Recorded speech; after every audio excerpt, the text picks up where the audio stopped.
केंद्रीय गृह मंत्री अमित शाह खजुराहो पहुंचे हैं और अपने बूथ के जो कार्यकर्ता हैं उन पर जान फूंकने पहुंचे और उनका यह कहना है जैसे हमारे बूथ कार्यकर्ता विधानसभा चुनाव में काम किया है ठीक उसी तरह लोकसभा में करें। खजुराहो लोकसभा सीट वो है जो यहाँ छतरपुर से पन्ना होते हुए कटनी तक लगती है और यहीं कटनी के जो महापौर हैं वो भी मौजूद हैं। उनसे पूछें कि इस बार लोकसभा को लेकर अमित शाह जैसे जान फूंक गए हैं तो किस तरह से आपकी तैयारियाँ रहेंगी। सबसे पहले तो मैं यहाँ की जनता को और ख़ास तौर से हमारे बूथ के कार्यकर्ताओं को बधाई देता हूँ जो अमित शाह जी जो भारत के गृह मंत्री हैं उनको सुनने के लिए यहाँ पर आए और कार्यकर्ताओं में एक उत्साह है कि अब की बार 370 सीट पूरे भारतीय जनता पार्टी पूरे भारत में जीते और 400 से ज़्यादा सीट एनडीए जीत करके सरकार बनाए, क्योंकि पिछले 10 सालों में नरेंद्र मोदी जी की सरकार ने जो जन जन के कल्याणकारी कार्य किए हैं, देश की समस्याओं को सुलझाया है, भव्य राम मंदिर का निर्माण हुआ है, धारा 370 समाप्त हुई है। उनमें से इस बार तो बीजेपी के पास ऑलरेडी पहले से है और वहाँ गठबंधन हो गया कांग्रेस और सपा का, तो सपा इस बार प्रत्याशी क्या बाहरी लाएगी क्या? सपा की जो मैं बात करना चाहता हूँ कि सपा का कोई जनाधार नहीं है मध्य प्रदेश में।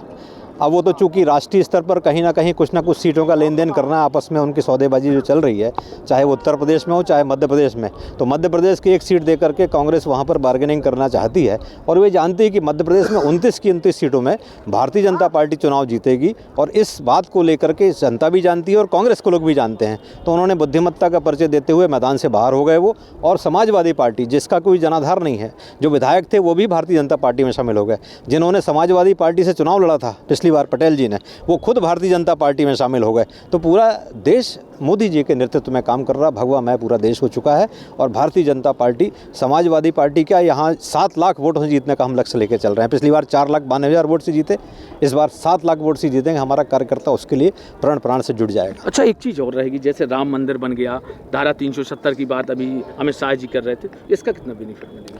धारा 370 जो है, कश्मीर भारत का अभिन्न है। श्यामा प्रसाद मुखर्जी का बलिदान हम जानते हैं और भारतीय जनसंघ से लेकर जनता पार्टी तक इसने लगातार संघर्ष किया।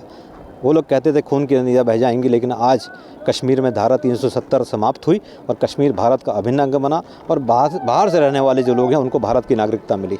ये हमारा आंदोलन 1951 से चल रहा था। उसके बाद आपने देखा जिसके लिए मुखर्जी जी का बलिदान हुआ, उसके बाद राम मंदिर की 492 सालों का इतिहास आप सब जानते हैं और कितनी अड़ंगे लगाए कांग्रेस ने। कपिल सिब्बल जैसे वकील वहाँ खड़े होते थे, कहते थे कि नहीं, लोकसभा के बाद इसकी सुनवाई करेंगे। अदालत के फैसले से ये साफ हो गया कि भगवान राम का जन्म स्थान वही था और भारत में राम जन्मभूमि में भव्य मंदिर बना। और आज मैं मध्य प्रदेश का रेल अभियान का प्रभारी भी हूँ।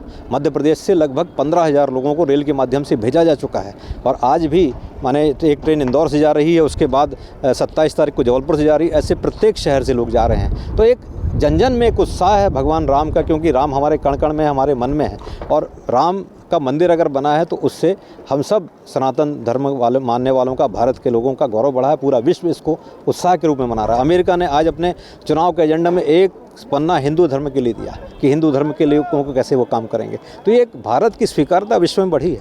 तो हम सब आगे बढ़ रहे हैं। पूरा देश राममय, पूरा देश राममय है, मोदीमय है। मोदीमय। ये थे कटनी के महापौर, उन्होंने बताया है कि इस बार जो लोकसभा चुनाव होने जा रहा है तो पिछली बार की बात करें तो 4,92,000 वोटों से चुनाव जीते थे। इस बार 7 लाख से अधिक वोटों से जीतने का भी हमने लक्ष्य बनाया और ये खजुराहो लोकसभा सीट से इस बार लगभग 7 लाख से अधिक मतों से जीतकर उनका सांसद बीजेपी का जाएगा। और इस बार अमित शाह के आने से कहीं ना कहीं पूरे जो बूथ कार्यकर्ता हैं बीजेपी के, वह भी मजबूत दिखाई देंगे। छतरपुर से TV9 के लिए प्रदीप सिंह।